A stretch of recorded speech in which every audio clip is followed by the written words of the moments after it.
Welcome to the Real Estate Syndication Show. Whether you are a seasoned investor or building a new real estate business, this is the show for you. Whitney Sewell talks to top experts in the business. Our goal is to help you master real estate syndication. And now your host, Whitney Sewell. The number one reason people struggle to close deals is because they don't have enough money. And that's because they don't have enough passive investors waiting on the sidelines, itching to get in. Is this you?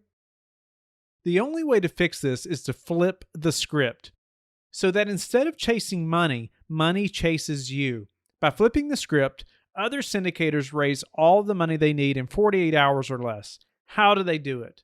They apply the techniques that you'll learn at the virtual Raising Money Summit on October 1st through the 4th.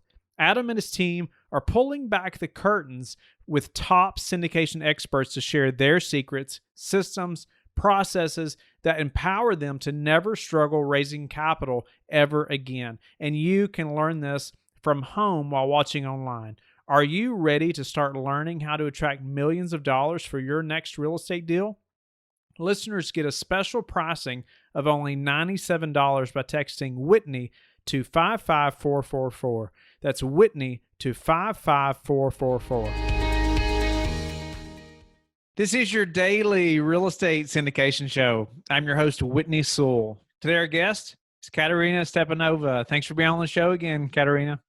Hey, Whitney. Thanks so much for having me. Always a pleasure. Yeah, always a pleasure to just connect with you and learn about what you're up to. And I know your all's business is growing. You're doing some big stuff. And so looking forward to just hearing more about that and a little more about Ekaterina. She's born and raised in Moscow, Russia, and has immigrated to the United States 13 years ago and now lives in New York. Partner at M2K Partners, who owns several mobile home park communities throughout the country. She's also the co-founder of Equity Tree, a software platform dedicated to helping commercial real estate investors manage their deals and investor relations for an affordable price, and with educational support throughout the entire investment process. And with that, I mean, that's just a game changer, I think, when people in this business get some type of platform like that, because that's such a it's such a detailed process. There's so much to it, and you can be faxing documents and mailing stuff back and forth. It's such a hassle, but man, getting a portal like that is just a game changer. But Ekaterina, thank you again so much for being on the show. Grateful for your time. Why don't you give us an update on what's happening with you, and let's just jump into I know your focus at mobile home parks, right? Yep, that's right. Let's jump into that a little bit, and maybe just your journey to your success in mobile home parks and where you all are at now. Yeah. Well, Whitney, thank you very much. That's definitely a journey. And what I like to always note to people who are either starting out or considering starting out in the business, there is nothing better today to do than share your own story. I do not think that it can be achieved, any type of success in anything, unless you really put time into it, time, effort. So if you just selecting a niche and choosing where you would like to get started, I think look around. There is so much information available about all types of investment niches, but see what feels really right for you, what you can relate to, and pick that one, because it's going to be a journey. It's going to take time. It's going to take effort. It's going to take persistence, perseverance, all of that and more. Might as well pick what you really feel you could enjoy and stick with. So that is how I started. I thought, maybe in 6 months I'll buy my first park and I'll retire in a year or so. So maybe it might resonate with some people, but it was definitely my plan. So I thought that's just going to be that. I'm going to go market to park owners, buy my first park, and retire within a year. So it's 3 years later right now, and my partners and I, we purchased, 3 parks in a partnership, and we've wholesaled 2 along the way. We now prepared to sell one of the parks, as it was always the plan, the smaller one that we own. But I can tell you this, nothing is fast and nothing as is going to happen as you plan it, because this is a business like any other, and this is very much a living, breathing organism. It has its ups and downs. There are some times when you think you're on top of the world and everything is going great, and then COVID happens and you have to be flexible and agile.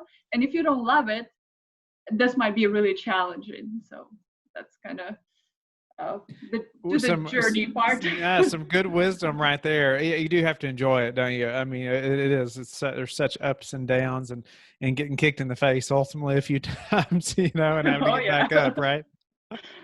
Yeah, no doubt about it. So, you've been doing this a few years now, as you mentioned, and, tell us a little about, when did the plans change? I know you said you wanted to buy a park in 6 months, you wanted to retire in a year. But, obviously that the 6 months came, a year came, what were you thinking at that time? How were your plans changing? Or, what was happening to say, okay, I'm still moving forward, maybe not as fast as we wanted, because that can be disappointing, right?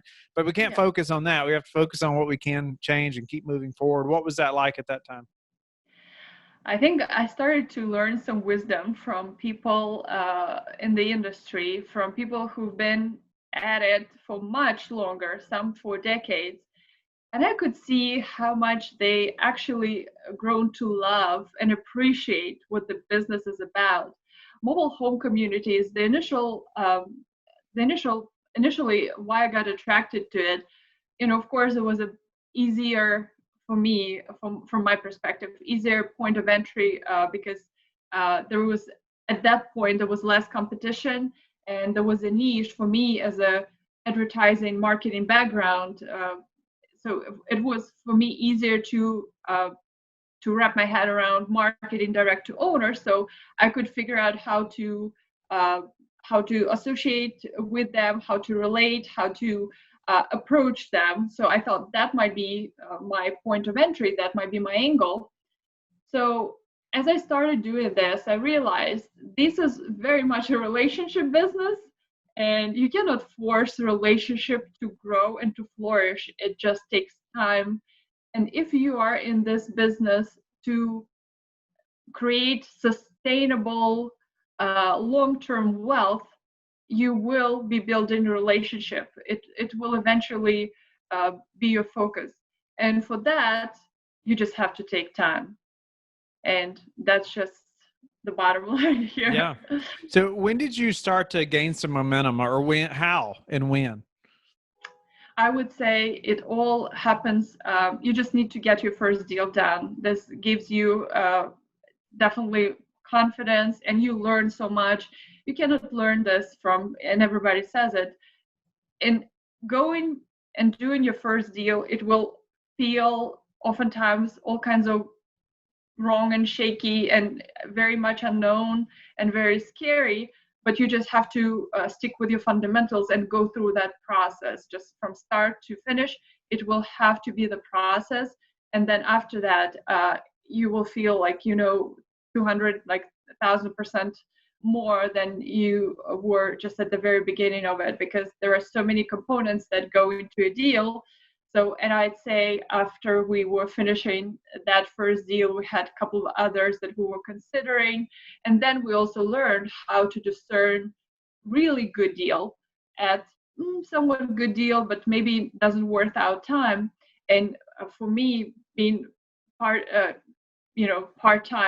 so to speak, investor, still having my full-time job, we simply cannot afford going into okay deal or just simply good deal. We need a really, really good deal, a really great deal for us to make it count. So that became our focus. We just really learned on the first deal, and in the process of doing due diligence on others, what is a really great deal, how we can really make the biggest impact for our business. And from that, I guess the next deal became, as we see it, and so far today it has been performing really, really good, as exactly as we thought it would, and even better. So this is the kind of deals we decided to focus on, and those take time. Those take time to find. So you mentioned, like working full time and while making all this happen, and it's not easy. It is No. not easy to make all that happen. And so, I love talking about that. I mean, I've experienced it firsthand, as you and I have discussed, but on your part, I mean, it's not easy. And so maybe you can elaborate a little on that, because I know the listeners, many are attempting to do the same Mhm. thing or want to do the same thing. I try to never sugarcoat it, because it's just not easy. But Yeah. if you want it, you got to commit to it and make that decision. But how is that for you? How has it been? Maybe you can give us some techniques too on just scheduling, Mhm. or how you've made all this happen while working a Sure. full-time job. Yeah. I think this is one of the things that where you have to exercise patience. You have to exercise patience and simply, have a schedule and exercise control over what you can control, and just let it go when you absolutely cannot help it. So for me, it was always, as again, background in project management and advertising, all the scheduling, and always I oftentimes I felt like I was in a airport control room when you're trying to maneuver all this planes so they don't collide. So very oftentimes had this feeling, and you just make it work with preparing your week, looking in advance, and okay, so I have mornings, early mornings. Whitney knows very well. And you have lunchtime and you have evenings. So schedule activity accordingly. Think what you can do early morning. You can probably do some prep work, strategize. Lunchtime, you could probably make some calls and you will reach some owners or brokers, whatever your strategy is. Evenings, again, you could do some calls maybe with investors, because investors oftentimes work as well. So it's a good time to connect with them after work. So you can make those calls then, and maybe do some research as well. So you can look at your week and see where you have pockets of time, and then just look at it, plan accordingly. That is the only way. You have weekends, see what kind of activity you can schedule there, but also remember, again, talking about exercising patience, you need to recharge your engines as well. So plan some rest and family time, because we all, most of us have, families, and we do need to make sure that if we on this journey, we include our family on the journey with us. So it's all about kind of being thoughtful, looking at your week in advance, and just scheduling important stuff. Yeah, being very intentional with your time, right? I mean, Exactly. you're very Absolutely. intentional. What about I bet that you had to say no to many things. Hmm. Or I bet you still do. It's like, to be able to move this business forward, maybe you have friends that want to go out, or maybe whatever it may be. There's the other things that are like, pulling on you all the time. Right. Yeah. And maybe even it's family at times as well, but there's, three investors that you need to call back, or whatever, or or some owners, Mhm. that you need to call back. How have you dealt with that? Or are there some specific things that, you remember, what I had to say no to, like some things that maybe you really would have liked to have said yes to?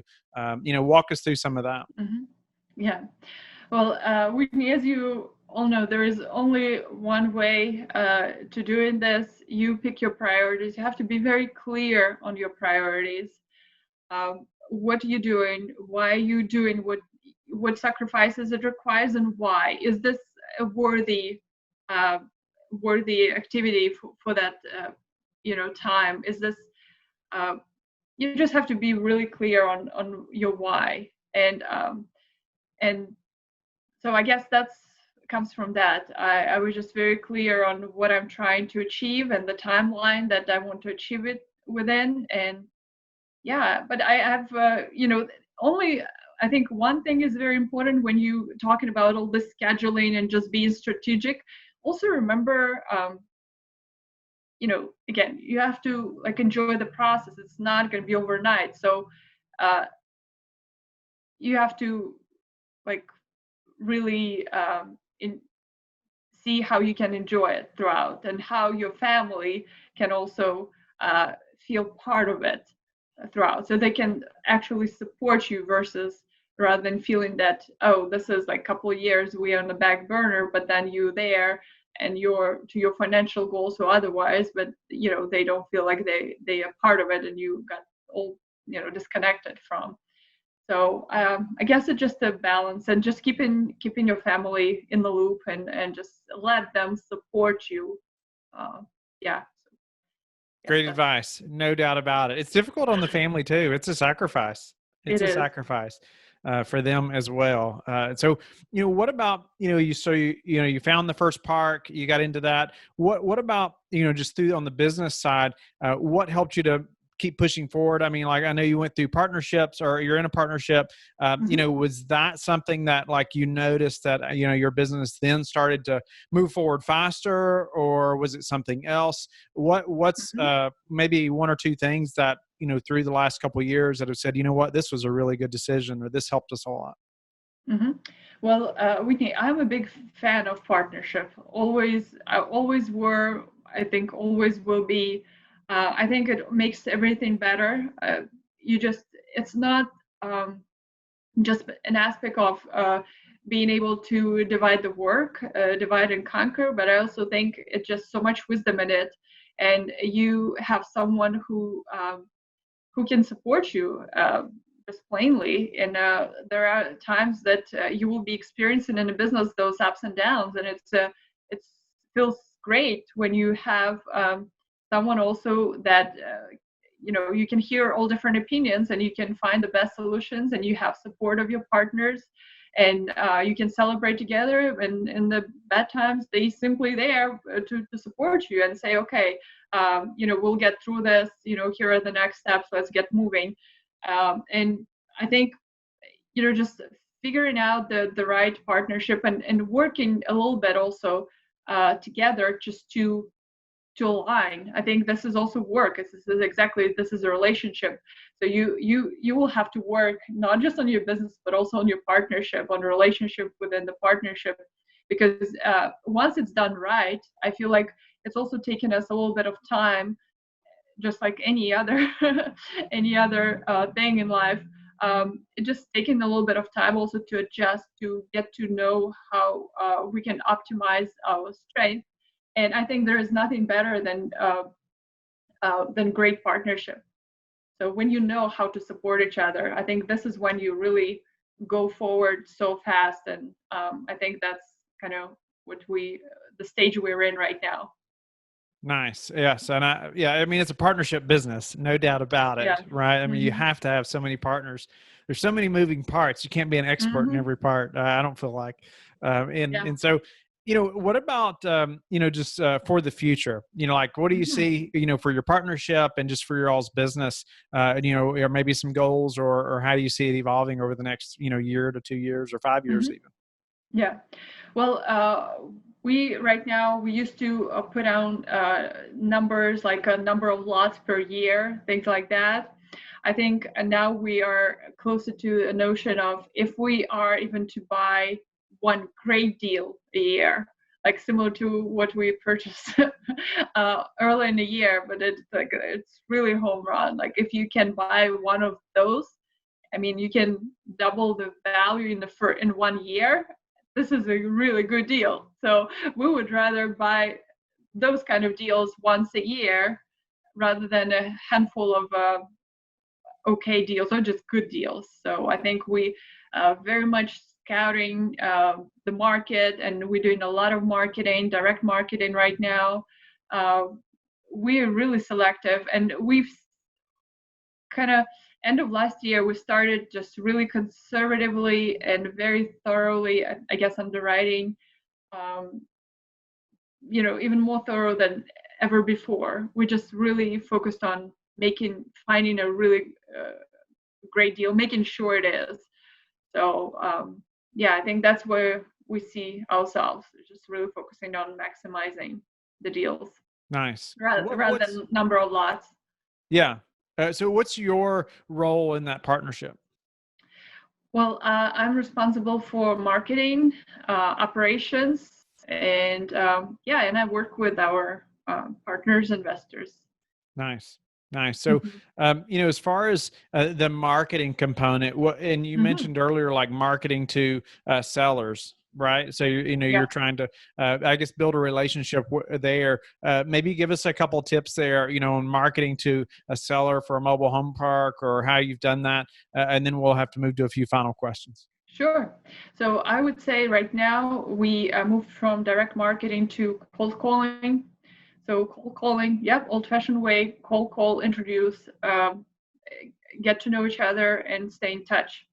Yep, very, very old school. But that's how the industry, MHP industry, and specifically mom and pop owners who we respect deeply and want to work with and find those great deals. As I mentioned earlier, if you want them, you got to work for them, and they're so worth it. Another way of finding a great deal, I would say, is go out and meet them in mobile home park space. I think this is the next step, which is even, you call, make a connection, and then go out and meet them.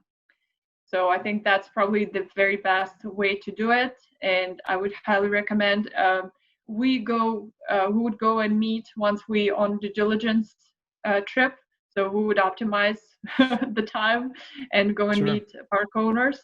But we also have a few people who are also learning mobile home park space, and we're doing marketing together right now. So I'm explaining how it's done. So I'm kind of coaching them a little bit through the process.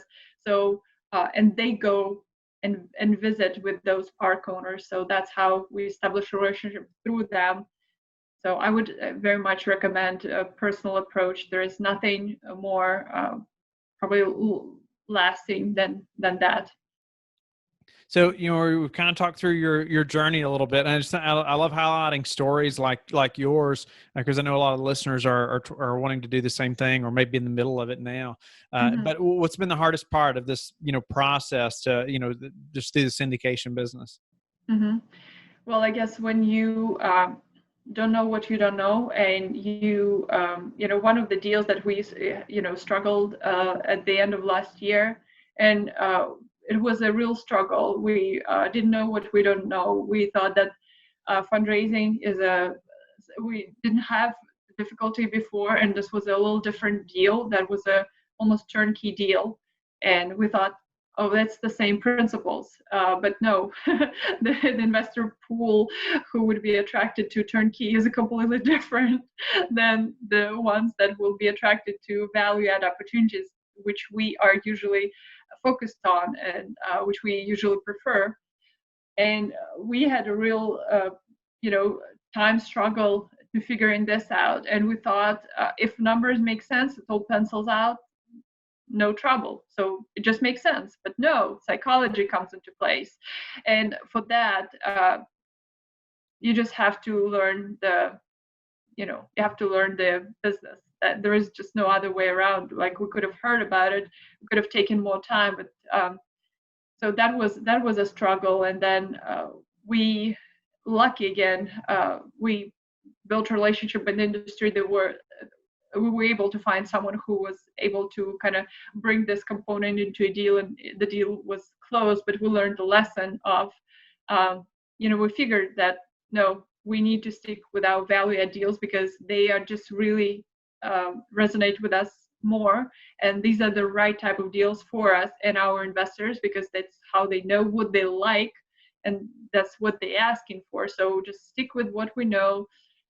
We enjoy the project, so that's just where we should be spending our time. So what? that, Go I'm ahead. sorry, Whitney. So this is one of the things when I have to mention, this is one of the, that was very kind of hard and trying time for our partnership, just psychologically. And and I was during that time I actually had family vacation. I went to see my family, and we were traveling in Europe, and I was getting this midnight calls. I mean, this was no fun, I can tell you that. But one thing that came through, the good thing that came through that, not just the clarity of vision, but also the strength of partnership. I really like how we then got together when everything was said and done and the shock was subsided a bit.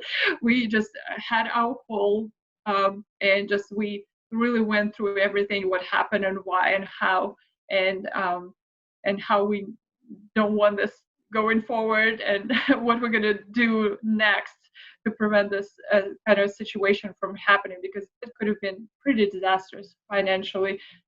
Well, disastrous may be a big word, but it would be really, losing money is never fun. So, but we came really close to it. So I like how my partners really supported, me, and we supported each other.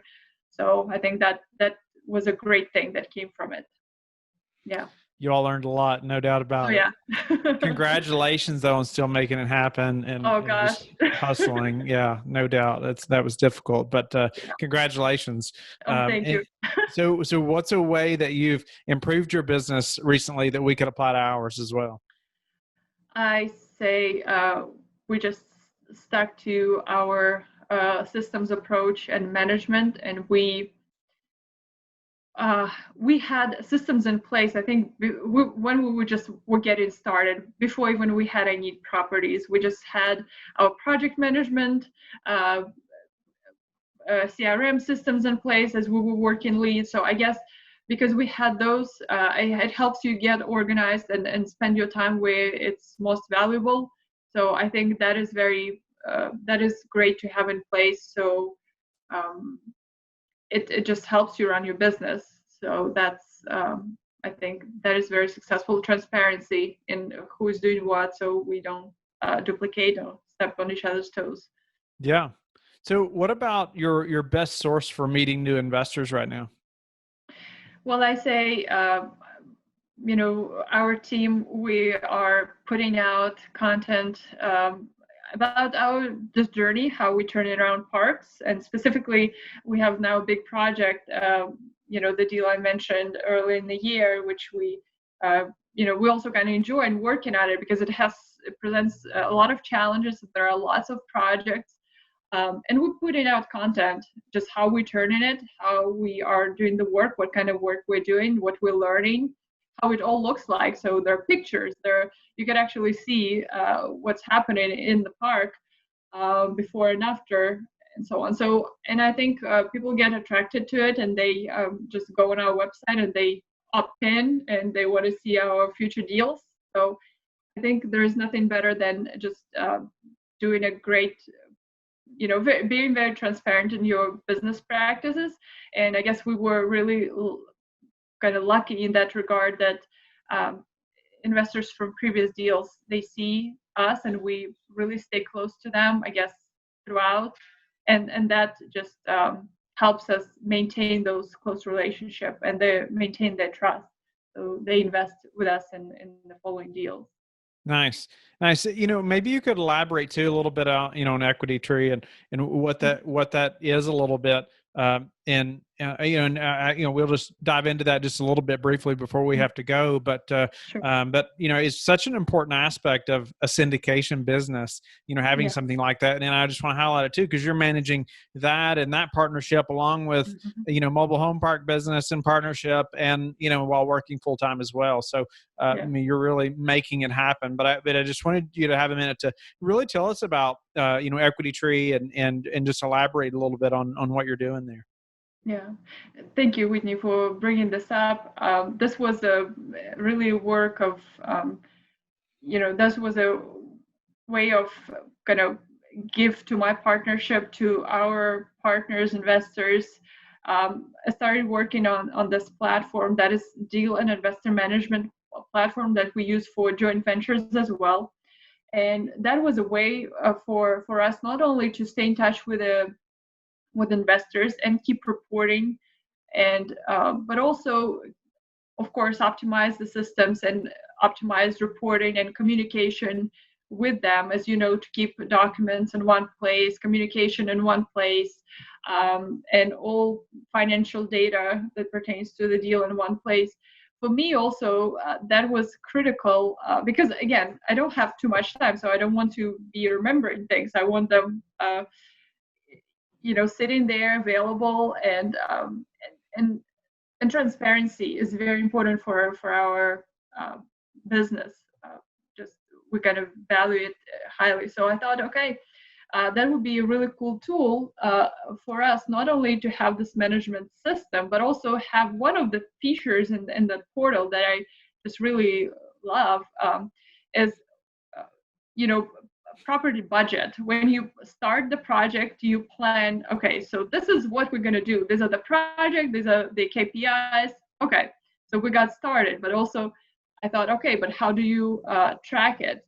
So I have in the portal, there is a deal performance dashboard, which shows actual versus projected. So you can always see how your deal is faring out. So I thought, that would be very helpful. And also there will be a feature just coming up that will have a notes section. So for example, when your actual is not as great as you projected, you are able to leave a note right there for your investors explaining what exactly happened. For example, your expense was greater, or maybe you just paid the quarterly bill for, I don't know, for water. So that's why it's less, and it's going to be greater like next month. So, those kind of things that provide a greater transparency is just a big passion of mine. I just really want, we're just all trying to do the very best work that we possibly can and keep investors in the loop, keep them involved, keep them a part of the deal. We want them to be happy. We want them to have control, and just we want them to stay with us forever and ever, right? From deal after deal. So yeah, For that's sure. kind of the motivation for the platform. And one just last thing, as again, partnership. So I have a amazing a partner, Dylan Marma, who joined me just a few months back, and has an incredible experience in multifamily syndication. So we started marketing this platform and made it so affordable, so it's like no brainer for anyone who is doing syndication or joint venture and plans on keep doing those. This is just such a no brainer to join and try it out, because it's like peanuts in comparison to anything else really out there. So just wanted to kind of make it very No, it's awesome. And I just can't, say it enough as far as if you're in this business. Having a portal is especially after the first deal or so, like it's a must, it is a must. And so it's neat to see that, that the relationship with investors and transparency is so important, and that you all seen that. And it's like, okay, we can create this platform, and now we can make it as transparent as possible. And I just think it's such a great idea when investors can see all that. And then you made a place to even add notes so investors can see kind of what you're thinking or why things are happening, right? That's a great idea. And so tell me, the one thing that's contributed to your success. I think this is just my partners. I wouldn't known, or I wouldn't have had such experiences as I had without my partners contributing and just sharing their experience and teaching me in some ways, and we kind of teach each other. So yeah, partnership, I think, is just the greatest strength, really. And how do you like to give back? I think one of the things is I have MHP Tribe group on Facebook where I'm hosting weekly calls for MHP investors or MHP investors to be. Whoever is interested, always welcome. It's weekly. I host monthly, sometimes even twice a month, webinars on the different topics in mobile home park space. So yeah, I just love hanging out with my tribe. Whatever I can do to share and bring this closer to folks, I will do it. I want everyone to see that it's so doable, so accessible, and there are totally people who are out there to help you on the way. Just take the first step, show up and ask. Awesome. Well, I'm grateful how you've given back in that way and just given back to us today, Ekaterina. Just grateful to hear your story as well. I think it's motivating to others and inspiring, and just that, you've made all this happen. And because I know personally it is not easy, to manage all that, and plus developing this, the software business as well, and it's neat that that's an arm of your other business, and that it's beneficial, in the same way. And so, but grateful to have you on the show, and tell the listeners how they can get in touch with you and learn more about you and learn more about Equity Tree as well. Yeah, Whitney, thank you very much. It's been a pleasure. Always great to see you, and you such an inspiration, to me personally, and for like doing such an amazing work in your business. Folks are always welcome to join MHP Tribe. It's a group on the Facebook. So it's open group. You can join and just learn about what we're up to. Feel free to join our weekly calls. They announce there as well. Feel free to connect with me on LinkedIn. Our MHP partnership website is mhpteam.com. So it's very simple, mhpteam.com. And for Equity Tree, if you want to check out the platform and see how it works and what's there and what's coming, go to equitytree.io, and you can see demo there, and you can get in touch with us, and we'll be happy to just walk you through all the steps. Thank you for listening to the Real Estate Syndication Show, brought to you by LifeBridge Capital. LifeBridge Capital works with investors nationwide to invest in real estate, while also donating 50% of its profits to assist parents who are committing to adoption. LifeBridge Capital, making a difference, one investor and one child at a time. Connect online at www.lifebridgecapital.com for free material and videos to further your success.